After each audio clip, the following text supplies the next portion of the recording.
Assalamualaikum warahmatullahi wabarakatuh. Selamat datang Bapak Ibu aparatur sipil negara dalam sesi pengantar pembelajaran manajemen proyek sektor publik. Proyek pemerintah merupakan instrumen krusial dalam pelaksanaan kebijakan publik dan pencapaian tujuan pembangunan nasional. Oleh karena itu, penguasaan manajemen proyek menjadi landasan kompetensi esensial bagi setiap ASN. Melalui pembelajaran ini, ASN diharapkan mampu menganalisis konsep manajemen proyek dan manajemen sektor publik, serta mendiagnosis situasi dan kondisi spesifik proyek-proyek sektor publik demi memastikan keberhasilan pelaksanaannya di Indonesia. Pokok bahasan awal menekankan pada konseptualisasi. Pertama, kita akan mendalami pengertian manajemen proyek dalam konteks sektor publik. Perbedaan mendasar antara proyek sektor publik dan sektor privat terletak pada orientasi output. Sektor privat berorientasi pada profit dan return, sementara sektor publik berorientasi pada kesejahteraan publik dan keadilan distributif. Selanjutnya, kita akan mengkaji ruang lingkup strategis manajemen proyek. Proyek pemerintah selalu terikat pada mandat undang-undang, peraturan, dan rencana pembangunan jangka menengah atau RPJM. Pemahaman ini penting untuk mengeksplorasi tantangan atau kesulitan manajemen proyek yang bersifat khas birokratis dan politis. Materi selanjutnya berfokus pada siklus manajemen proyek. Kita akan mempelajari secara rinci tahapan demi tahapan yang menjamin keberhasilan. 1. Perencanaan dan seleksi proyek. Proses ini dimulai dari konsep perencanaan proyek hingga seleksi proyek.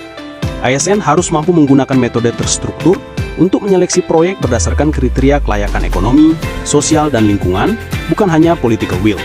2. Organisasi dan sumber daya manusia atau SDM. Keberhasilan bergantung pada struktur. Kita akan mengulas model organisasi proyek yang efisien, serta strategi pengelolaan SDM yang efektif. Ini mencakup alokasi kompetensi dan pembentukan tim lintas sektoral.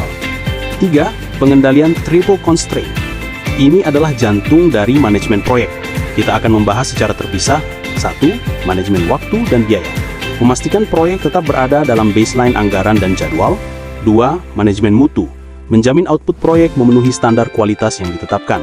3. Manajemen risiko. Mengidentifikasi, menganalisis, dan memitigasi potensi ancaman yang dapat menghambat pencapaian tujuan proyek. Tahap penutupan proyek tidak kalah penting. Materi ini mencakup evaluasi dan pengendalian proyek. Evaluasi bukan hanya sekedar laporan, melainkan pembelajaran organisasi untuk proyek di masa depan. Kita perlu mengukur key performance indicator secara objektif dan akuntabel. Terakhir, kita akan meninjau dampak proyek sektor publik, termasuk aspek etis dan regulasi. Kita akan mendiskusikan pentingnya analisis mengenai dampak lingkungan atau AMDAL sebagai instrumen keberlanjutan. Proyek yang dikelola ASN harus menjamin keberlanjutan lingkungan dan sosial. Penguasaan substansi ini akan membekali Anda dengan pengetahuan yang aplikatif untuk menghadapi kompleksitas proyek sektor publik. Kami mengajak Anda untuk berkontribusi secara aktif dalam setiap sesi diskusi dan memanfaatkan modul yang tersedia. Mari tingkatkan profesionalisme dan kualitas pelayanan publik melalui penguasaan komprehensif manajemen proyek. Terima kasih dan selamat belajar.